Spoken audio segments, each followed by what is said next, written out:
Well, we're making a video today. This is Dean Grubb, Dylan's dad, Extreme.Outdoorsmen's dad, and we're going to discuss today a little bit about getting ready for the 2022-2023 ice fishing season. The ice should be on the lakes here, I'd say within the next 2 to 3, 4 weeks, something like that. It's starting to get cold here, and I thought we'd just do an overview of our ice fishing stuff that we use to get you guys ready. Maybe think about what you need to use when you're out on the ice. And the first thing about being on the ice is making sure it's safe, guys. You know, let somebody else follow before you do.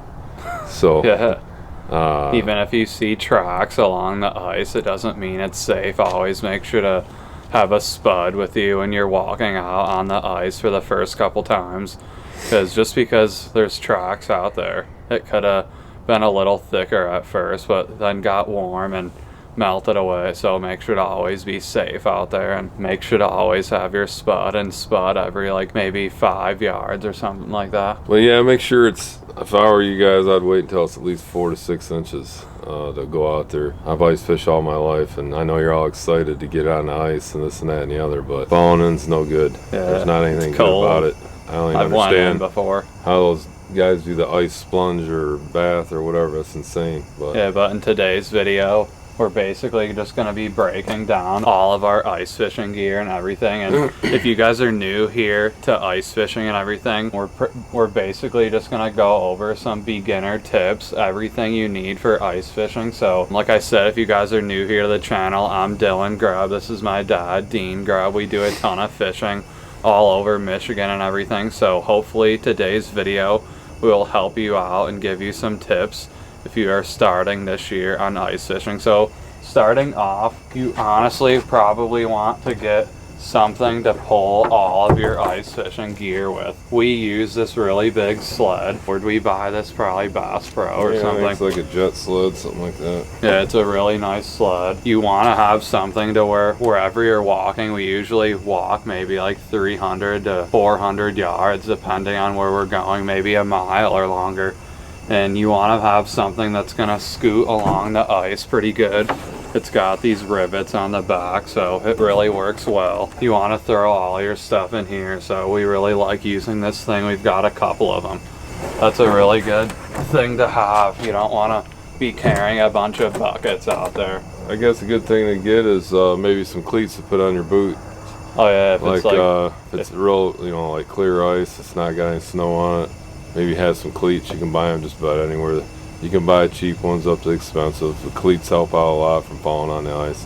That's another thing about good having a sled, because you're carrying all your buckets and all your stuff, and you fall, and you end up falling on all your equipment. So yeah, having everything inside the sled helps out.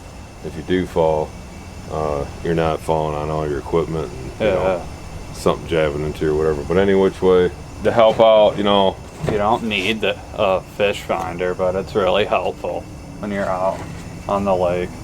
Yeah, it's the depth finder here, you guys. Here's a transducer, and that's what locates where you put it down the ice. Put this down the ice, and right here you can set it at whatever depth you want to put it underneath the ice. That's a Markham fish finder. It's one of the, you know, upgrade. You don't have to get one real expensive. They're like, you know, $200-300 or something. Yeah, this is super useful. But it helps out, you know, knowing what the bottom is, especially when you go out in like 20-30 foot of water. You can see exactly what the depth is, and then you can actually see your bait going down. And then you can actually see, like say your bait's here, you can see the fish come up and rise over top of it. You can watch the fish come right up to your bait. Yeah, especially if you're out on a new lake and stuff and you've never been out there in the boat. You don't know any depths or contour lines or anything. This is super useful. Last year I went out on a new lake I've never been to. It was really, really fun, but this was a key component.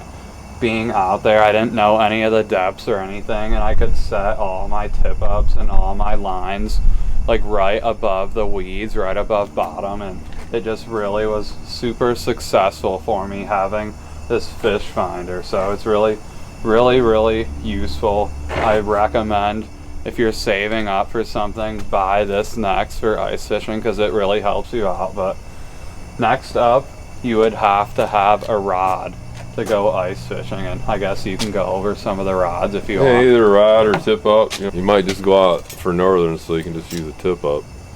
And back when I was Dylan's age or younger, we used to use like our regular fishing rod, and there's a weight you can attach to it. It's like alligator clips, and you hook it right on your line or your little lure, drop it, you can see what the depth is, and then you can pull it up 3 feet. That's the old way.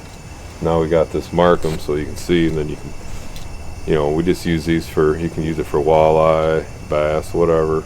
Yeah, but northern pike. What this tip up is, if you guys don't know what a tip up is, it's basically, you're either going, well, you can go for anything with these. We usually go for northern pike, but you put a treble hook right there at the bottom, and then you have some weights up there to hold whatever kind of bait that you have on here. And we usually put suckers or shiners, and we have a ton of success. But with these, you want to set it like 2 foot off bottom. Yeah, it really depends.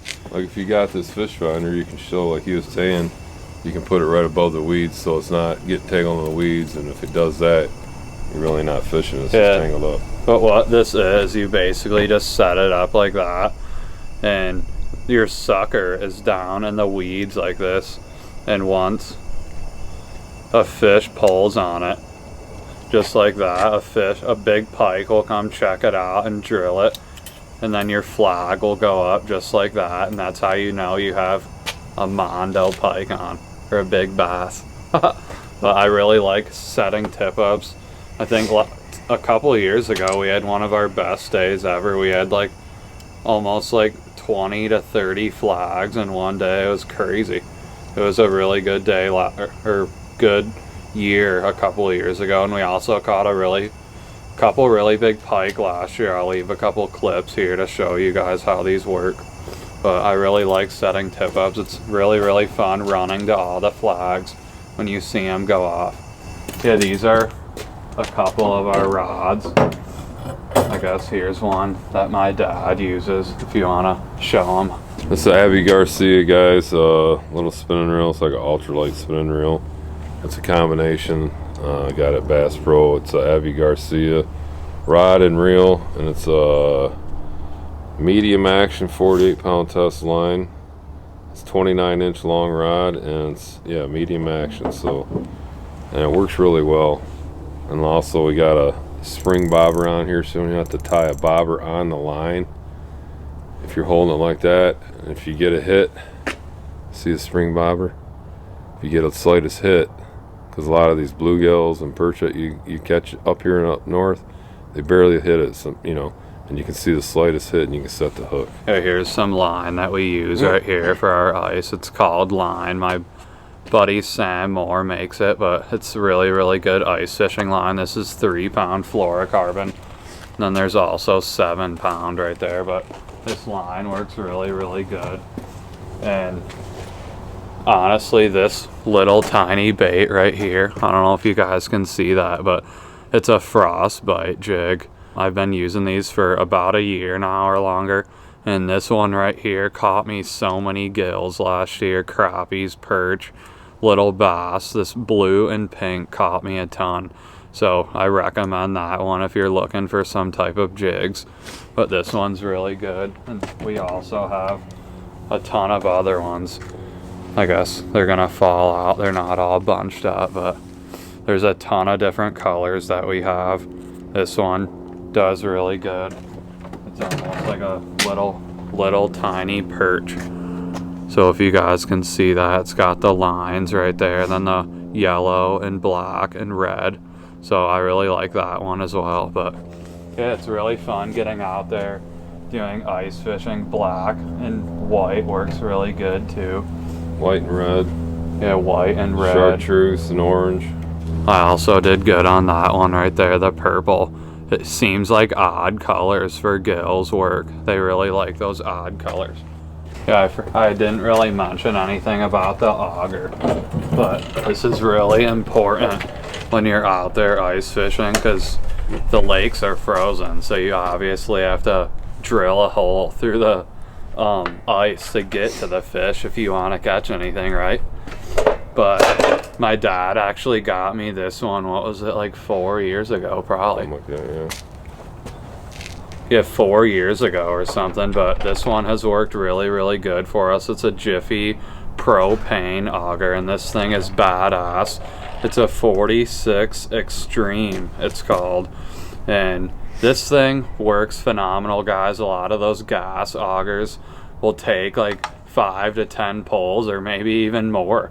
But every single time we put a propane tank in this thing, one pull and it starts. It's crazy. So I really like this thing. And I think it is a 10-inch hole. So it really drills a nice hole for you, especially when you're going pike fishing. When you catch those really big pike, you can pull them through the hole really easy. And honestly, you don't need a super nice auger like this one. This one's pretty expensive. You can go out to any local fishing store and get like a hand auger, and those work really good too if you're not wanting to buy something when you're first starting. But this one works really good. I recommend the propane ones, or the ion augers work really good. The battery powered ones, those are really cool. But yeah, this one works pretty dang good. I like it. Yeah, the thing about having these augers is you can be fishing right away instead of having a workout, you know, spudding through or using a hand auger. Yeah, it takes, especially when the ice gets like over 10 inches thick. It's almost real necessary. chore to try to get through the ice without an auger like this. And also, this is really nice to have. It's a like ice scooper, if you'd call it. But this thing right here, once you drill the hole, there's gonna be all kinds of slush down in the hole. And this thing, you can scoop it out just like that and get all the ice out, everything, all the slush. And I really recommend getting this, because if your hole has all that slush in it, it's going to be a pain in the butt to get your lures down there, a pain in the butt to work your lures even, and it's going to be kind of annoying to have all that slush in there. And you can't really get it out good with your hand, because your hands will be frozen if you stick them in the water. But this scooper, definitely recommend getting one of these.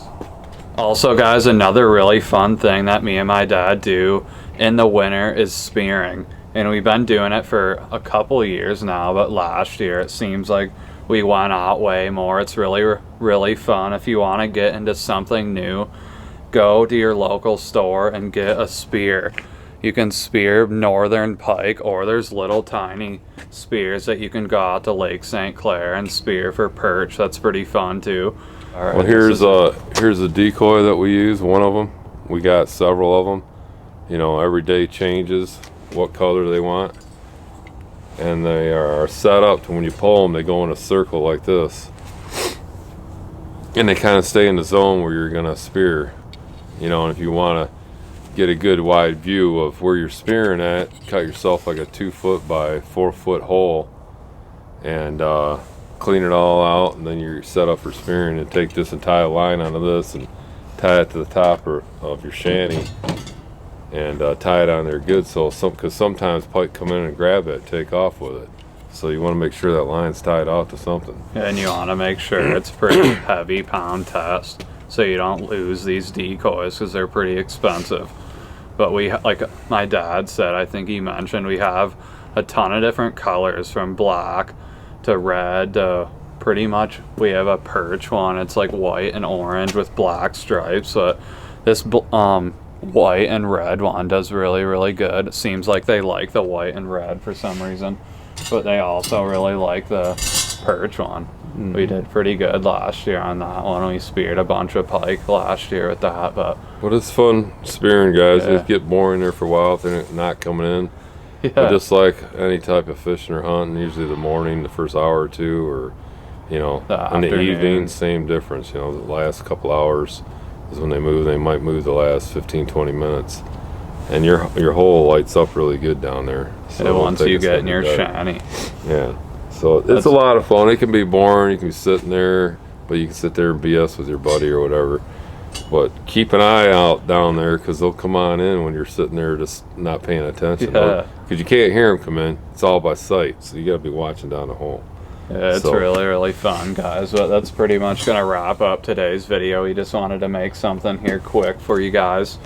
So really appreciate all the support and everything. Make sure to stay tuned for all the ice fishing videos this year. We're gonna be trying some new lakes this year, trying some new methods and everything. Maybe go up to the bay, go spearing for pike, maybe go to Lake St. Clair. Yeah, I think we'll go to St. Clair in the bay for the spear this year.